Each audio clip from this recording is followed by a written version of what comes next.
Bonjour fidèles amis de Fastnadix. Aujourd'hui, nous commençons avec les opérations algébriques.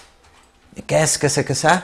Ce sont l'addition, la soustraction, la multiplication et la division principalement. Alors, venez avec moi, on va l'expliquer, s'il vous plaît. Pour l'addition, tout d'abord, il faut comprendre que si on utilise les lettres, ça sort de la nature. Par exemple, si je regarde un arbre, je peux écrire un A. Ensuite, je me rends compte qu'il y a un petit bourré par là. Alors, bon, 3 petits bourrés. Alors, 3 bourrés. J'écris un B. Ensuite, je regarde 2 chaussures. J'enlève 2 chaussures. Moins 2 chaussures, etc. Ça veut dire que en algèbre, les lettres sont logiques. Ça représente quantité de quelque chose. Bon, pour faire l'addition en algèbre, c'est super facile. Il faut juste travailler le terme semblable. Rappelez-vous qu'un terme, c'est une expression séparée par un signe plus ou moins de la suivante, séparée par un signe plus ou moins de la suivante. Ici, nous avons un terme séparé d'un signe plus d'un autre terme, séparé d'un signe moins d'un autre terme, etc. Donc, ici, nous devons trouver les signes semblables. C'est-à-dire, si je vais additionner des arbres, on va travailler avec les arbres. Et ensuite, avec le petit bourré. Et ensuite, avec les chaussures. Et comme ça. Je peux voir que ici, j'ai A. Et ici, j'ai 3A. Alors, je peux faire l'addition avec A et 3A. Pas avec les autres parce que ils ne sont pas des termes semblables. Alors, A plus 3A, 4A. Un arbre plus 3 arbres, 4 arbres. C'est logique. Je peux dire, j'ai fini. 3B moins 4B, ce sont des termes semblables. Alors, je peux dire que plus 3 moins 4, ce sont des signes différents. Alors, je vais soustraire les nombres et je vais garder le signe de celui qui est le plus grand. 4 est plus grand que 3, alors le résultat aura le moins, le négatif. 4 moins 3 en B. Et je ne vais pas écrire le numéro 1. Ça ne s'écrit pas.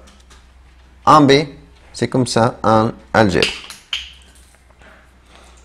Ensuite, je vais travailler moins 2C avec plus 3C.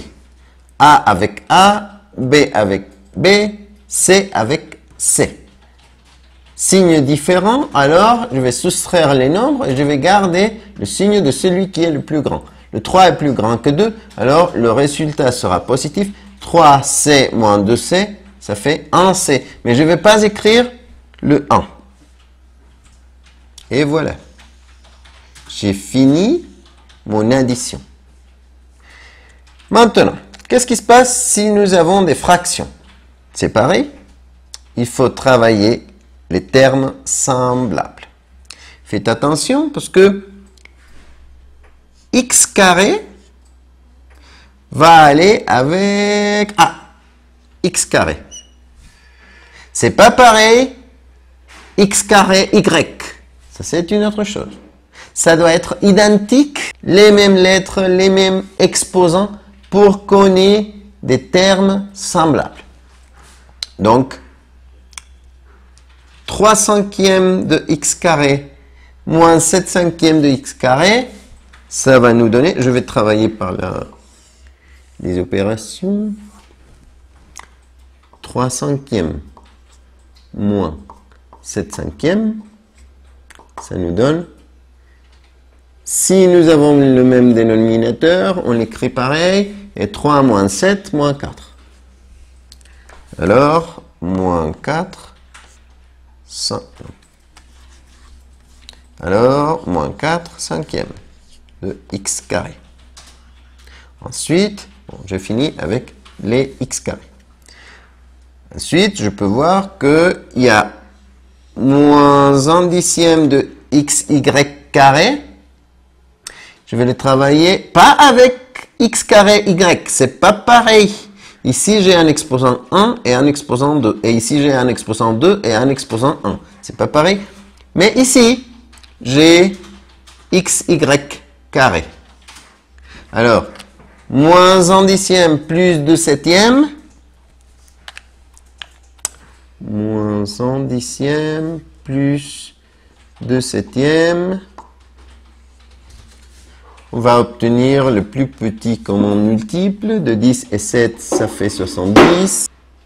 Ensuite, on divise et on multiplie. 70 divisé par 10, 7.